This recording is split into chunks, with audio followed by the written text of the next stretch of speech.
pantalla. Ahora,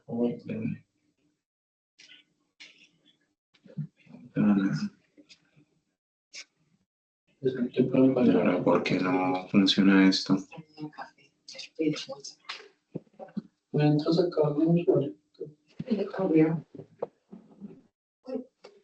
Pantalla completa. A ver.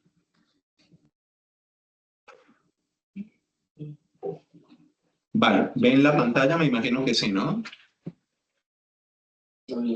¿Ustedes? Sí, claro. ¿Cómo no? Vale. Sí, sí se ve. Vale, ¿y ahora se ve en grande? También, ¿no? Vale. Bien, pues entonces hoy vamos a hablar de lo que es el soporte nutricional en el paciente crítico, un tema que parece periférico, pero que es un tema importante. Tengan en cuenta de entrada, no me voy a detener mucho en eso, que el paciente crítico tiene un metabolismo alterado y ese metabolismo va a estar alterado porque la situación misma de estrés hace que haya una alteración neuroendocrina donde se liberan catecolaminas y hormonas de estrés. Esto inducido obviamente por la noxa o por la situación crítica en la que se encuentra el paciente. Hay una resistencia hormonal a la insulina con un aumento del cortisol, lo que provoca hiperglicemia. Adicional a eso, en el paciente respiratorio es frecuente el uso de corticoides que va a producir aún más aumento de la glicemia. Y toda la tormenta inflamatoria que se produce va a generar un aumento del catabolismo proteico y de la degradación muscular, de manera que se va a perder músculo mucho más rápido. Por tanto, podemos decir que la respuesta metabólica al estrés va a tener prácticamente dos fases. Una fase aguda que va a durar de 1 a 4 días, donde generalmente el paciente va a encontrarse en inestabilidad hemodinámica, con un catabolismo acelerado, y donde la producción endógena de glucosa va a cubrir el 50-70% de las necesidades basales. Es ese momento donde va a haber una amplia o más bien un alto consumo de músculo. Y hay una fase de recuperación que va de 5 a 7 días, que suele ser tras la estabilización. Y el objetivo nuestro a partir de ese momento va a ser la represión del anabolismo, pues con los requerimientos que para ese momento nutricionales habrán aumentado. ¿Qué consecuencias tiene ese hipercatabolismo inicial? Pues lo que decíamos, sobre todo la pérdida de masa muscular y tejido adiposo, la hiperglicemia, la oxidación de macronutrientes, sobre todo los carbohidratos, un balance nitrogenado negativo que puede ser severo, y a nivel sistémico va a comprometer la función inmune, va a retrasar la cicatrización, debilita la musculatura también, respiratoria. Tengan en cuenta que adicional a eso está también la disfunción diafragmática inducida por la ventilación mecánica misma, y va a afectarse la síntesis de proteínas plasmáticas dada la depresión proteica. ¿Vale? Por tanto, podríamos decir que la pérdida de masa muscular en el paciente crítico perfectamente puede alcanzar a ser 15% en la primera semana de ingreso. Y lo habrán visto con pacientes que venían más o menos musculados, como en cuestión de un par de semanas pierden muchísimo músculo. Vale. ¿Qué pasa con lo que llamaríamos la malnutrición en el paciente crítico? Tengan en cuenta que hay muchos pacientes que ya llegan no solamente desnutridos, sino con hipoaluminemia o con algunas carencias ya de base, y esto es frecuente, es hasta el 45% de los pacientes al momento del ingreso. Y el hecho de ingresar con una malnutrición de base va a incrementar el riesgo de complicaciones infecciosas en 3 veces. Y el tener una estancia, es decir, el hecho de venir ya o llegar malnutrido a la UCI, pues va a aumentar la estancia en la UCI en al menos, en promedio, unos 7 días. Por tanto, es marcador tanto de mal pronóstico como de mortalidad, pues la desnutrición en la UCI, el llegar desnutrido. Vale, ¿y cómo vamos a hacer el soporte nutricional? Entonces hay algunas indicaciones de soporte nutricional. De entrada, hay que identificar, o lo que yo tengo que tratar de identificar es si el paciente va a encontrarse sin capacidad ingestional durante más de 3 días. ¿Vale? Si yo pienso que va a tener 3 días consecutivos donde no va a haber posibilidad de darle nutrición oral, puede utilizar herramientas como el Nutri-Score para ver qué posibilidades tendría y de entrada la vía de elección es la vía enteral, ¿vale? Los objetivos terapéuticos, ya los mencionamos en breve, es evitar el catabolismo acelerado y el timing de inicio dependerá. Es lo que les digo, si yo asumo que el paciente es un paciente que puede utilizarse la vía enteral y que ya presumo que va a estar más de 3 días en la UCI, pues intento empezar la nutrición enteral en las primeras 24 o 48 horas. Enteral. ¿Vale? La monitorización debería ser una monitorización integral, que lo que hay en las diferentes guías y los diferentes protocolos es un poco distante de la realidad. Además de hacer la valoración diaria del estado nutricional, que esto lo hacemos, y saben que se va haciendo una analítica completa con perfil nutricional cada jueves. Además de eso, hay otras herramientas como la medición de la masa muscular mediante ecografía, y hay también la posibilidad de hacer estimaciones directas por calorimetría y otros métodos que acá particularmente no disponemos de ellos, pero que sepan que existen, lo mismo que la impedanciometría para hacer también valoración de la bioimpedancia. Pero bueno, en el paciente crítico y en esta UCI en particular, pues no disponemos de él, pero bueno, tienen otras posibilidades como fórmulas indirectas, fórmulas predictivas, que sí que les puede ayudar a permitirlo. Entonces, acá, por ejemplo, tienen la ecuación de Harris-Benedict para los requerimientos de energía, y tienen también en esta tabla, que esto es tomado del libro de los residentes de acá de la UIR, el cálculo de requerimientos proteicos, que se puede o se debe hacer la medición en orina de 24 horas de la excreción de nitrogenados para mirar realmente el nivel de estrés y el requerimiento proteico que debería de administrarse por día. Por tanto, lo que decíamos, la nutrición enteral es el alcohol estándar.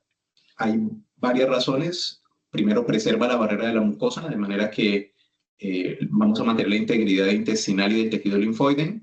Con ello también va a reducirse la translocación bacteriana. Y los beneficios inmunológicos que tiene y fisiológicos pues son mucho mayores que lo de otras vías. O sea, la vía fisiológica para comer, pues es la vía enteral, pues, asimismo la nutrición enteral será primera línea. Ya eso lo dijimos, también precoz. Lo que haremos en la fase aguda, y eso es importante en los primeros días, es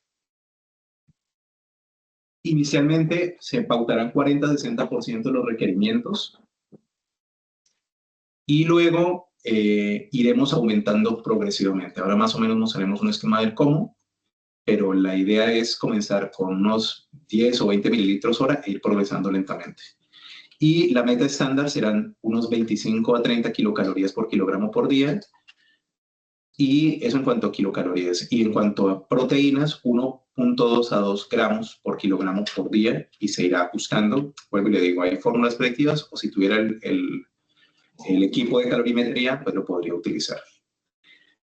Contraindicaciones. Hay unas contraindicaciones que podemos decir que son absolutas, y es la inestabilidad hemodinámica severa. Pues si tengo un paciente con muchísimo soporte vasoactivo, probablemente también tendré un retraso del vaciamiento intestinal, por tanto, no voy a someter estrés al intestino cuando el paciente está muy inestable hemodinámicamente.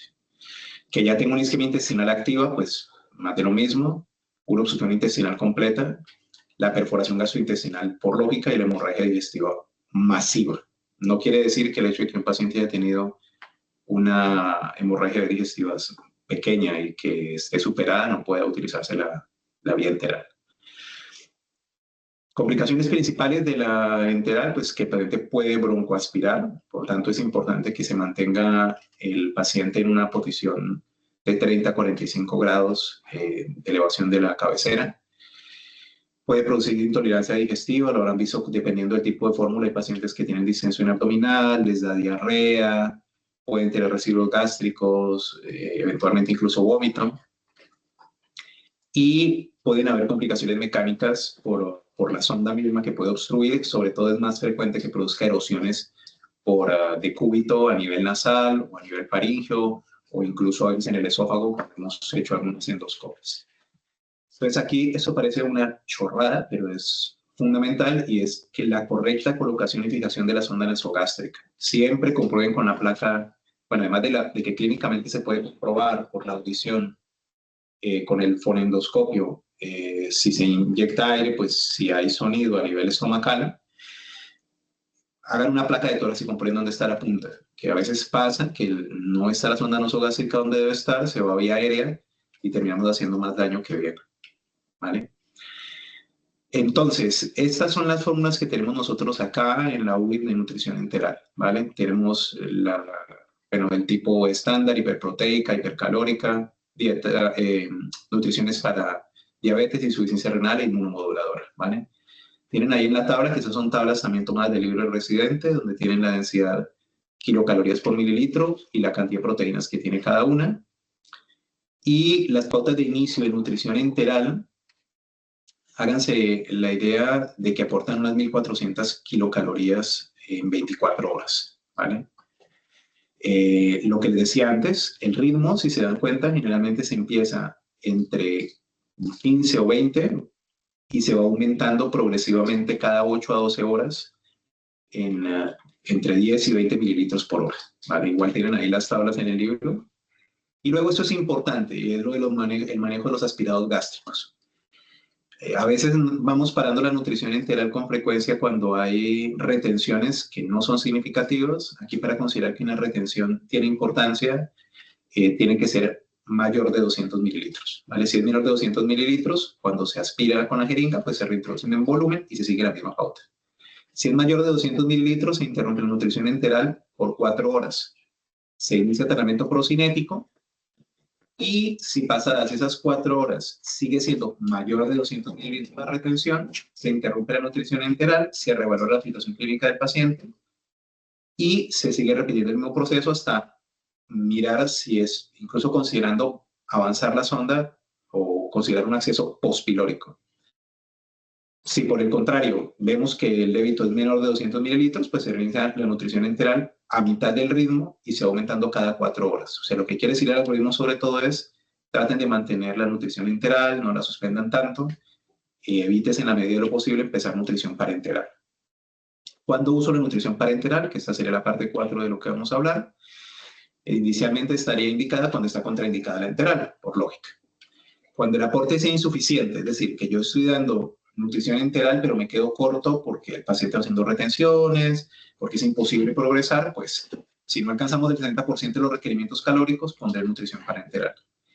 Las vías de acceso, tener en cuenta que se requiere un catéter venoso central, preferentemente con una luz exclusiva. Es verdad que a veces se pueden colocar vías de acceso periférico para colocar nutrición parenteral, pero tengan en cuenta que esta vía pues tiene más complicaciones, ¿vale? Puede generar infección relacionada con el catéter, puede, o más bien, induce alteraciones metabólicas como hiperglicemia, hipoglicemia, hipertrigliceridemia, hipofosfatemia, alteraciones de ácido-base, y luego tener cuidado con lo que es la sobrealimentación. Eso sobre todo pasará en el paciente que ha estado crítico en los primeros días o en el paciente que ya viene desnutrido de base. Si se hace mucho aporte calórico, eso puede generar esteatosis hepática, hiperglicemia refractaria, hipercapnia, o sea, una serie de cambios que es importante regular. Igual acá en nuestra UCI generalmente nutrición está pendiente cuando hacemos la interconsulta, valoran el paciente, inician ellos la nutrición y suelen irlo vigilando, o sea, con bastante cercanía. El timing de la nutrición parenteral, lo que dijimos antes. Entonces, acá hay una diferencia. Recuerden, la enteral debo empezarla. Si ya sé que el paciente va a estar de entrada ingresado más de 3 días en la UCI, pues inicio la nutrición parenteral en las primeras 24 o 48 horas. O sea, eso será precoz. En cambio, el timing de la nutrición parenteral es más diferido. Dependiendo de los diferentes estudios que vean, algunos hablan de iniciarlo después de 3 días, de darme cuenta que el paciente, pues, definitivamente no va a salir o no va a mejorar de la UCI y que sigue con contraindicación de nutrición enteral. O incluso hay bibliografía y revisiones que hablan hasta de 7 días, ¿vale? Para el inicio. Pero háganse una idea que sería retrasar el inicio hasta 3 a 7 días. Y en pacientes desnutridos, pacientes que lleguen demasiados a la UCI con mucho requerimiento calórico, en ese caso sería el único caso en que estaría indicado de manera precoz si no disponemos o no es posible darle nutrición enteral. ¿Vale? Y ante cualquier duda, pues utiliza el Nutri-Score, y un Nutri-Score alto indica que la deuda calórica es importante y que debo empezar la nutrición lo más pronto posible. Ahora, en condiciones especiales, sí. Por ejemplo, en el caso del trauma y los grandes quemados, que afortunadamente nosotros acá pues, no estamos habituados a ver ese tipo de pacientes, tendrán aportes elevados necesarios de proteínas, entre 1.5 a 2.5 gramos por kilogramo, y los micronutrientes como el zinc, el selenio y el cobre son esenciales para la cicatrización. En el caso de la pancreatitis aguda, hay un cambio del paradigma, que durante muchos años lo que se dijo era que tenemos que tener a la gente con hambre. Pues ahora la evidencia actual es que si no es una pancreatitis que necrotizante, de entrada la nutrición enteral se puede iniciar y es superior a la nutrición parenteral y segura, de manera que el reposo pancreático es obsoleto. Y la vía de administración es lo que decimos, esencialmente la vía gástrica, es tolerada a la mayoría de los pacientes, y si no, se podría utilizar pues vía yeyunal. En fallo renal, si es un paciente que ya está con terapia renal sustitutiva, pues no hay que recibir proteínas, ¿vale? Y la terapia de plaza renal continua provoca pérdidas significativas de aminoácidos, de manera que el ratio proteico se altera y requerirán hasta 2.5 gramos por kilos para compensar las pérdidas. Las estrategias para minimizar riesgos en esos pacientes pues requerirían un equipo multidisciplinar que ya pasa, o sea, viene acá nutrición, habla con nosotros, en ocasiones si el paciente está muy descompensado se habla también con endocrino, y entre todos pues se habla con nefro también si es necesario, y se van ajustando un poco las dosis dependiendo de los requerimientos del paciente. La monitorización continua que ya se hace es un control estricto de la glicemia capilar cada 6 horas, ionogramas, ir haciendo función hepática y renal, ir pidiendo perfiles nutricionales, y se puede ir haciendo un ajuste progresivo de la nutrición cada 3 a 5 días, evitando síndrome de realimentación y pues obviamente dando los aportes que se necesitan. ¿Cuál es la evidencia actual? La tienen acá desde el 2011 hasta el 2024. La verdad es que ya desde hace tiempo ya se está hablando de la vía enteral como predilección. Eso se va confirmando con el tiempo, y la evidencia actual pues lo que dice es que nutrición enteral como primera vía, aporte proteico adecuado, y la nutrición parenteral es complementaria y hay que tenerla en cuenta pues cuando el paciente ya vemos que no podemos usar la nutrición enteral. Y esto solamente para que de manera gráfica se den cuenta que el uso de nutrición enteral, y más si es enteral precoz, pues se asocia con menor mortalidad, menores infecciones, menor estancia de días en UCI. Recuerden que la nutrición parenteral incluso es uno de los parámetros que se tienen en cuenta en el Candida Score, el más riesgo de candidemia con el uso de nutrición parenteral. Entonces, bueno, pues eso. Esas son las conclusiones, no voy a repetir lo mismo porque lo he dicho varias veces. ¿Para qué? Las referencias bibliográficas. Y muchas gracias. Van a tener, obviamente, la presentación en el SharePoint del hospital durante un par de semanas, y haré lo posible por subirla a YouTube lo más pronto posible, incluso hoy mismo si puedo. ¿Vale? Preguntas o dudas que tenga alguien del público. Ya le digo yo, es un tema que es bastante amplio, que es importante, pero que a veces no le damos la importancia que tiene. ¿Vale? ¿Alguien quiere preguntar algo? A ver, que no vayan a preguntar por acá, yo no me cuento. ¿No? ¿Está fin? A ver, ¿alguien preguntó algo acá? No. Vale, familia, pues nada. Ya con eso están empezando a acabar las sesiones de este año. Recibo, y de hecho el año, dice acá el compañero, ¿verdad? Recibo dudas, aportes, aclaraciones, sugerencias de lo que va a ser UIRRESIS del 2026. Si Dios nos da vida para seguir el 2026 y si esto sigue funcionando, ¿vale?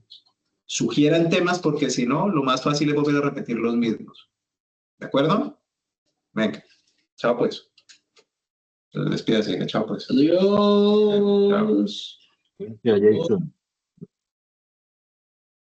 Chao, Juan José Grabación. Zapata. Tener.